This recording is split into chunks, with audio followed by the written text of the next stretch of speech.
The What to Read Next podcast helps you build a TBR of future favorite books. In each episode, Lori and Amin interviews authors and book influencers to recommend books they loved for you to pick up today. If you're an avid reader, always looking for your next great read, then the show's for you.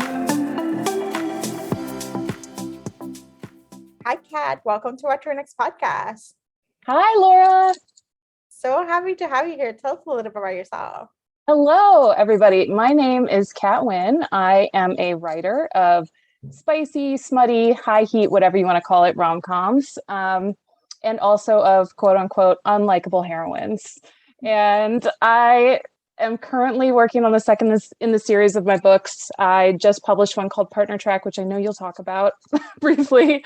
And also I am working on a few high concept spicy, darker rom-coms right now. And aside from that, I host a podcast with a good writer friend.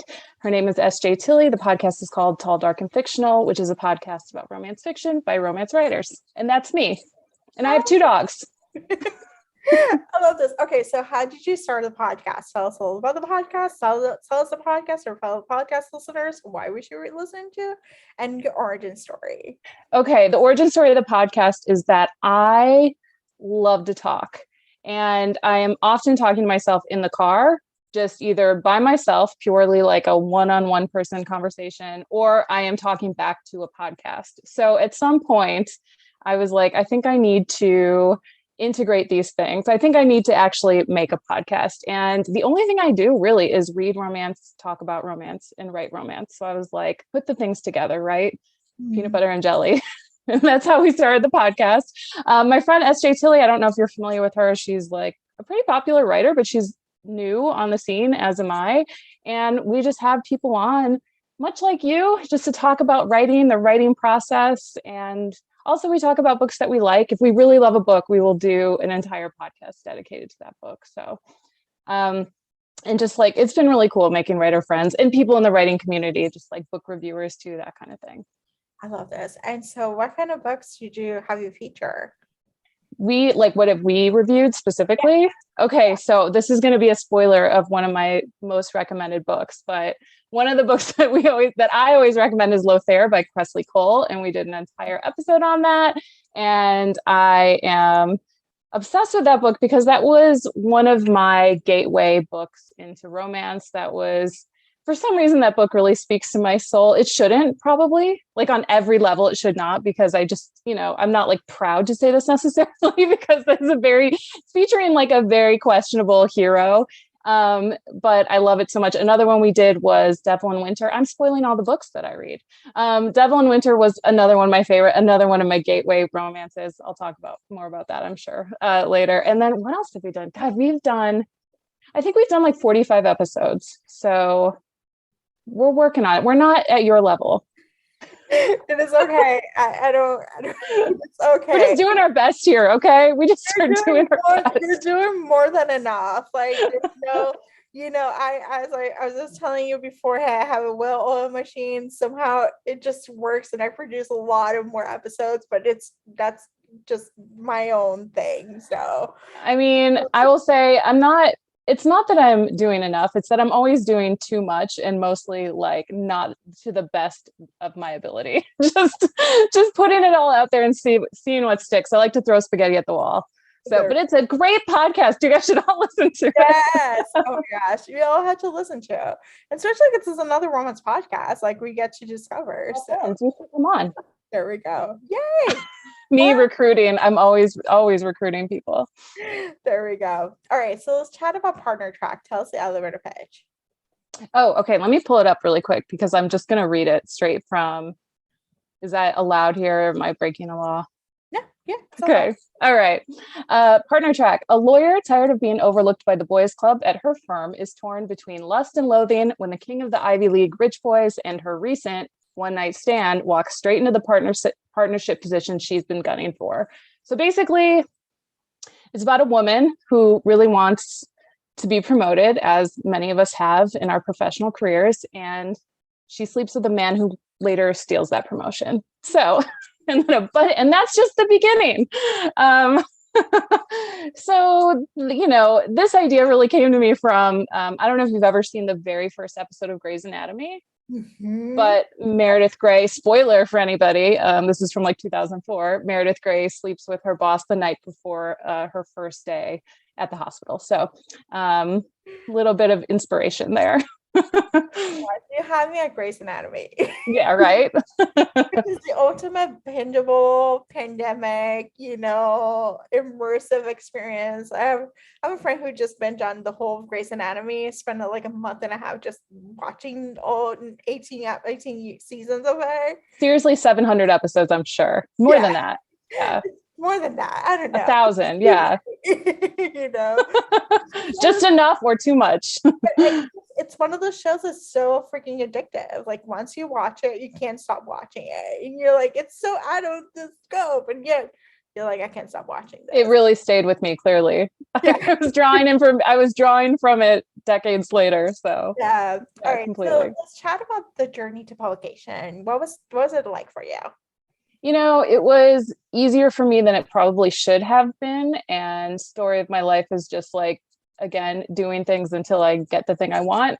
and Partner Track's actually the first book I've ever written. So I had never finished a novel before that. And I didn't know anything about the querying process. I didn't know anything about publishing. I didn't know any, published authors. I essentially knew like 4 writers who were all kind of like trying to just like, twiddling their thumbs like on a critique site. We're all like, don't know what to do. But then I finished it. And I got a deal pretty quickly. So it was a big learning experience for me. And it was exciting. And the editing process was also exciting. And the rest of it has been extremely fun and stressful. And is that the question you're asking me? Yeah, Should I answer it correctly? Like, how deep in the weeds do people really want to know about this? I don't know. It depends. Everyone has their own journey. So, Yeah. I think it's fascinating, especially for debut authors, to hear like everyone's journey, which ones came first, which ones, how many books in the drawer there are, or like, None. No books in the drawer. it's exciting. So you're hitting the mark. Well, I'll say this. It really was about the friends we made along the way, Laura. It really was. But now I have books in the drawer because now I have finished other books. And, once I realized I could finish a book, then I was like, oh, it is like game on. I am ready to go. I've got things to work on. But before that was like the mental barrier to getting a book published was finishing the book. So to all those aspiring writers who listen, finish your goddamn book. Yeah. Finish it. Yeah. There we go. Awesome. All right. So let's chat some romance journey. What was your romance journey? When did it start? What was your gateway drug? Read. Same thing. Completely the same thing. Actually, and I don't know your romance journey, and I'm sure you've shared it, but I don't know it because I'm new. So will you tell me? Yeah. So my romance journey, I actually grew up with reading Sweet Valley High, and I grew up reading like those 90s. I don't know if they're Harlequin or something, but they're not. No, they're not Harlequin. They were like romance love stories and stuff like that. They're just teenage love stories that I've listened, that I read. They were problematic, probably because it's fine. They are. So, and then I graduated Czech Lit in the 2000s, and I read Jennifer Weiner, Jane Green, and all this British rom-coms and stuff like that. And I actually struggled with finding what to read next. So that's how this podcast came about, because I was struggle. I did not know what recommendations were like. And so in 2016, I had a different podcast, and I had someone come in and talk to me about adult reading. And I was like, well, I'm a reader, so let's talk about adult reading. And so she mentioned there was like a community in BookTube about book recommendations. And I was like, oh, let me see what is out there.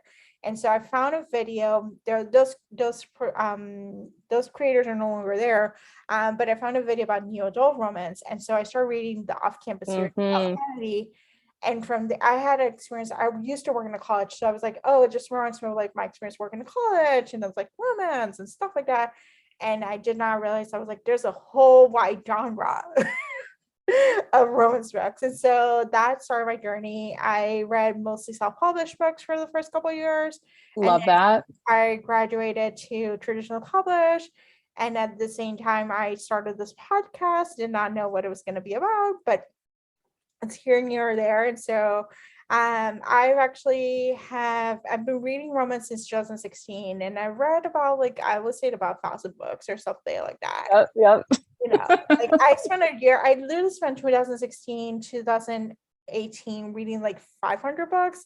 Like I had a job that I had nothing to do. So I was reading on my phone. Like I was just like buying. The Amazon algorithm was like so fucking good. It was like, It is. buy next, It really does decide for you. Yes. So I just kept buying books and I kept reading books, and that's how, like, it came about. But yeah, romance.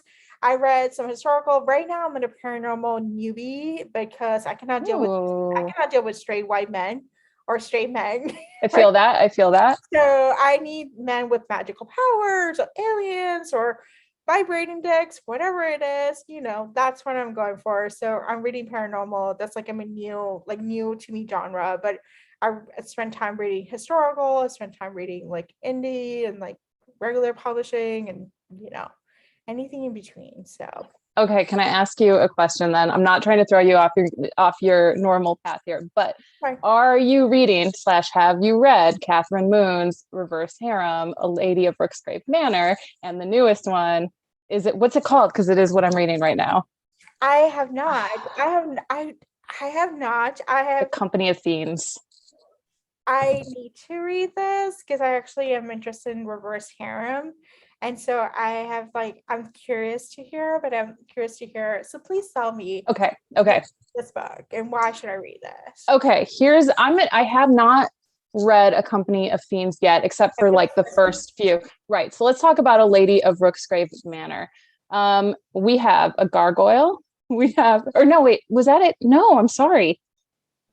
It was a golem, but I think she changed that because I'm pretty sure there's like Jewish roots to the word golem, and so maybe it was offensive. So I'm sorry about that I don't know for sure. I think she wrote a note about that. Okay. Of course, that's the only one I'm remembering at this moment. Okay. There was a sphinx. So it's about this woman who essentially like goes to work at a brothel, but it's like a magical brothel, and she's like very into it. Consent is like a big part of it.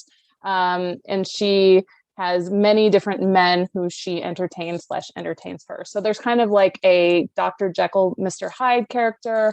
There is a sphinx, like I said, who's also kind of like this kingly creature. Very interesting. There's like special dick accommodations here. You know what I mean?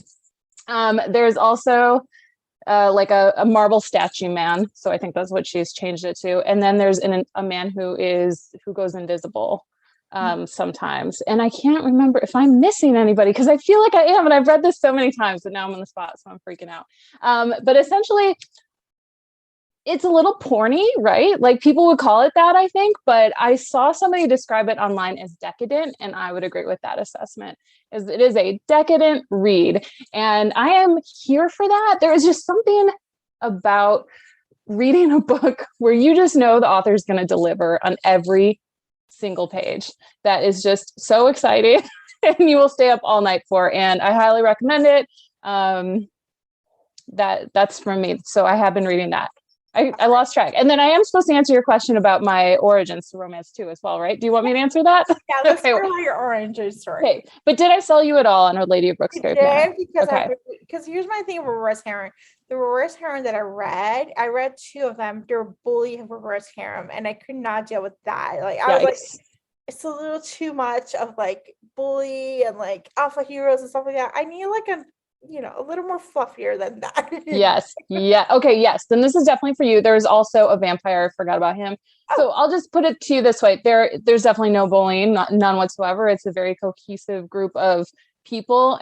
But there is a ranking a little bit to the different like people in the harem. I don't even know if reverse harem's not even the phrase we're supposed to use. I don't know, but that is the common one used. So people know what I'm talking about. But yeah. So I've never read a bully romance, so I agree with you there. That might be tough. That might be tough for me.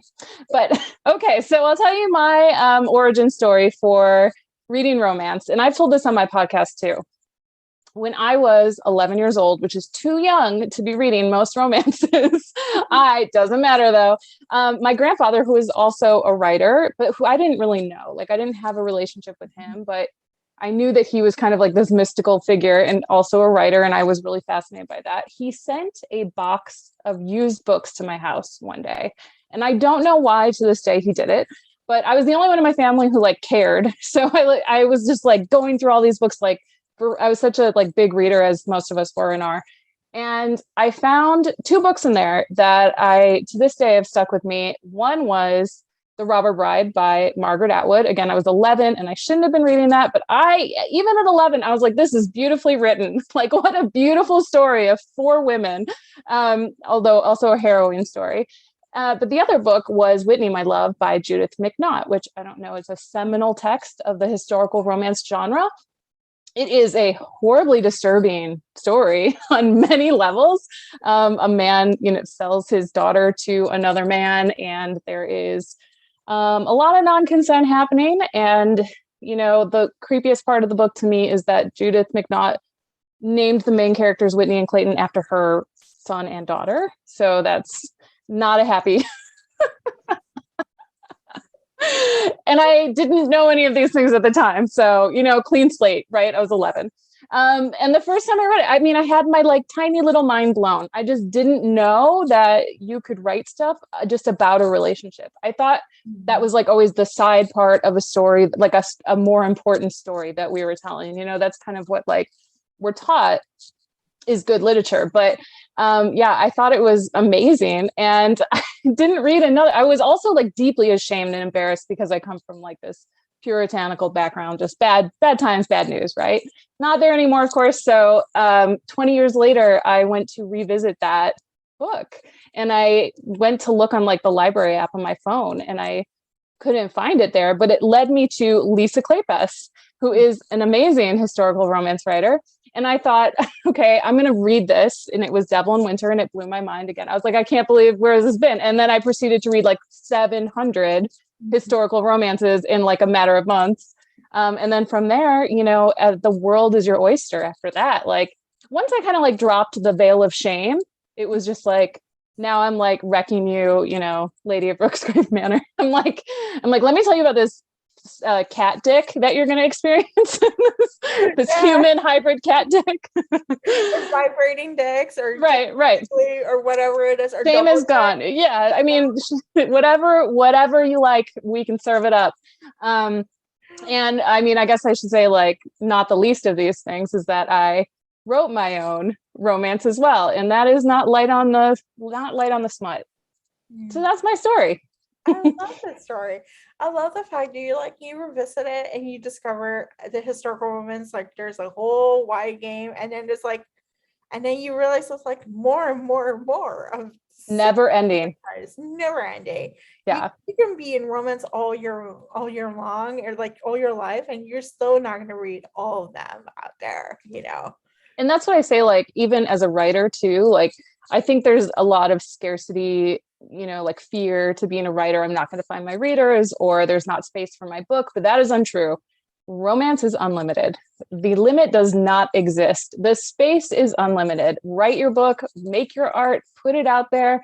It will be there for people, and we will want it, right? Like, look, you ran out of things to read. You needed more things to read. We all need more things to read.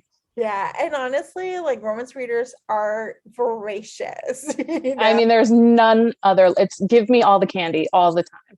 Yeah, so I interview people who read 2 romans a day. Like, this is how much. I'm like, okay. So I mean, I so deeply respect it. You know what I mean?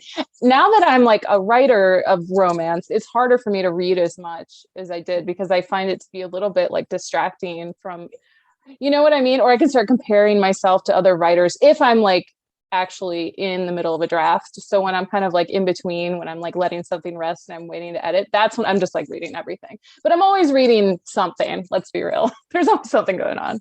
All right, so let's chat some recommendations. So which books do you recommend our listeners to pick up? Okay, well, I already spoiled everything, and I am a person who gives a lot of spoilers. So I would, of course, these are like my evergreen recommendations. And, I have a lot of recommendations, but always The Devil in Winter by Lisa Kleypas. I am a Sebastian St. Vincent girl.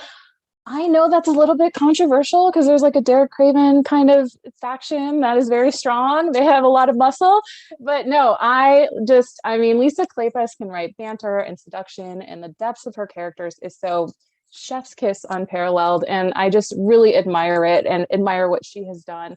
And Sebastian St. Vincent is an imperfect hero, I would say, but I just love like a sardonic, witty, beautiful man because he doesn't exist. So you were saying you're like off of like the men in romance, but like I know that none of these men exist. This is all fantasy. And the beauty of Sebastian St. Vincent is that he has shown up in multiple books.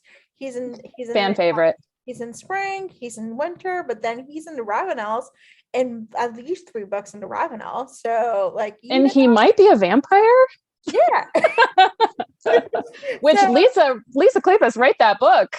Yeah, so honestly, like if you want Sebastian Vincent, you can get your fill. Like Sebastian Vincent as a father, Sebastian Vincent as a rake, Sebastian Vincent as like falling in love when he wasn't supposed to. You got your whole fill for him. You're so right. He's a well-rounded individual. You're so right. The other person, okay, this one I already wrecked as well, Lothair by Cressley Cole. These were all like really early on in my romance reading career.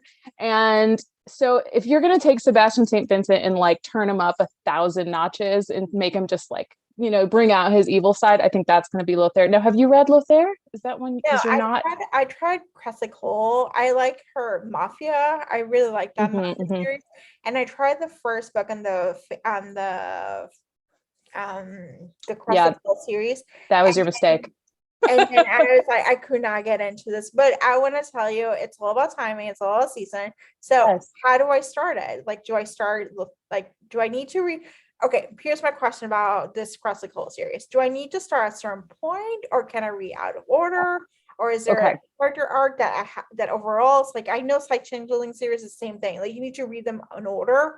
And that's intimidating when there's like 20 books, or I don't know how many. Right. I think there's like 16 or 17, maybe something like that. Yeah. So I am a total hedonist and I am an anarchist and I read everything out of order. So you cannot take my advice on this unless you also live your life like a wild person like I do.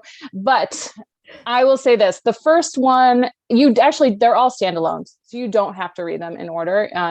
I think a lot of people do recommend that you do because a lot of people are like purist about that kind of thing. I say like follow your heart. If you don't like one, get rid of it, try another one, see if it's more up your alley. I think the first one is the least, it resembles the least of the other ones. I think that, and plus that one's from like 2006. What is that one called? It's with Lachlan and Warlord or something. Oh, that one even. Oh yeah, that's like the novella. The Warlord wants. Yeah, I don't know any of them. Yeah. I tried to read that one. I was like, I don't understand any of these people. You're like, cannot relate. Like delete. Okay, I'm gonna go on a limb and say give Lothair a try. You can try it just first thing off the bat. Now, here's what I would say about Lothair. If you want to, here's how I think you need to come into reading it, and this is what really makes the experience like a joyful experience as opposed to like a slog or like I don't know what the hell's going on. Is that it's kind of written like an old horror film, and there's just the right amount of like kitsch and one-liners. To keep it like on the right side of comedic. So you kind of have to go into it knowing it's a little campy, right? Like it's a little bit like watching an old vampire movie. Like Lothair's got a Russian accent. He is, this like luminescent vampire. There's always like, you can kind of picture the end of every chapter, like a camera zooming in on his face and him like lifting an eyebrow and saying something pithy. And that is really like that just kind of stylistic choice that, well, I can't speak for Cressley Cole, but what I saw as like a stylistic choice I thought was just really genius and like beautifully written, and I just love it. So I'll go to bat for it. If you hate it, you can tell me and I will apologize to you. I'll write you a letter.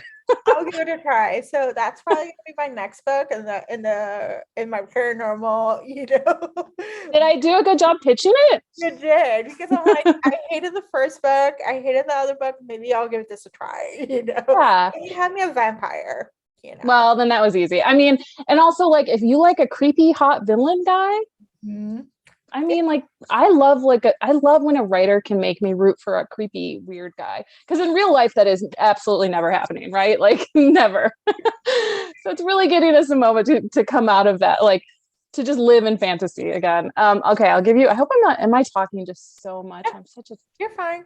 Don't worry Okay. about it. And then another evergreen recommendation I would give is Get a Life, Chloe Brown by Talia Hibbert. I'm sure you've read this one, right? Like, this is a classic. I love the Grumpy Sunshine mix. I love the literal saves the cat moment. Like, as a writer, that's very important to me. It's really speaking to me. I love like a meta moment like that. I love the campy bucket list, the artsy male lead. And I would say there are a lot of really great comedic moments in that book as well, but it still manages to really retain so much heart. And I think that's a lot of like Talia Hibbert's writing. And I love a mean heroine with a heart of gold. I mean, I wrote one myself. A lot of people thought she was mean, and she was. But I love that. And I'm a little mean, and I like that too. Yes. So I think that's all like of my book recommendation. I mean, I want to say more, like there's other ones that I've recently read, but those are like ones that I will like consistently go to. And they really did happen early on. So I'm a little bit like out of touch with giving newer book recommendations. So this is a good chance for me to like renew my list. It is all good. This is a good list. You gave us a paranormal, you gave us some historical, and you gave us a contemporary. That's right. So after we partner track, then we have these books to read. Yeah, read my book first. Okay, guys, just help me out. I'm a new writer. I'm just a baby in this world, a little baby. It is all good. So Cat, tell us where you can find you online. So you can find me at most places at Cat Wynn Author. That's CatWynn, and then author. And I'm on TikTok and I'm kind of on Twitter. You can mostly find me on Instagram. If you like send me messages, I will respond, but like just kind of ask a favor, because I get some messages sometimes that seem to start in the middle of a conversation. So like I get that you read my book, but I don't know you yet. So start a conversation at the beginning of the conversation. That would do me a big favor. I've had a lot of like I don't know if you get this too, just like a lot of middle of conversation messages that confuse me. So I'm not good at managing those. And you can also find me at my podcast at Tall, Dark, and Fictional. That's Tall, Dark, Fictional with no and on Instagram, and TDF Pod on TikTok and Twitter. Did I do a good job? You did a great job. So now you have to go binge on her podcast after you finish this conversation. So there we go. That's right. Awesome. Thank you, Kat, for being on the show. Thank you. Thank you so much. If you enjoyed this podcast, feel free to share with friends, subscribe, rate, and review the show. This is the easiest way to support the podcast. For a list of books mentioned and other romance recommendations, please visit watchrenextblog.com. Did you know you can purchase audiobooks directly from your favorite local bookstore? With Libra.fm, you can pick up more than 250,000 audiobooks, including bestsellers and recommendations from real booksellers. You'll get the same audiobooks at the same price as the largest audiobook company, you know the name, but you'll be part of a different story, one that supports the local community. If you're new to audiobooks, they're the perfect way to squeeze more reading into your busy life. Listen with the free Libra.fm app while you do your chores, walk the dog, relax at home. If you already love audiobooks and don't know what to listen next, check out recommendations from people who know the best booksellers. The Watch Read Next podcast has a special offer for our listeners. Get 2 audiobooks on Libra.fm for the price of 1 with your first month membership. Use code WatchReadNext. The offer is valid only for new members in Canada and the US. The Watch Read Next podcast is part of the Frolic Podcast Network. Please visit frolic.media/podcast to discover new shows to tune in. Thank you so much for listening and have a great day.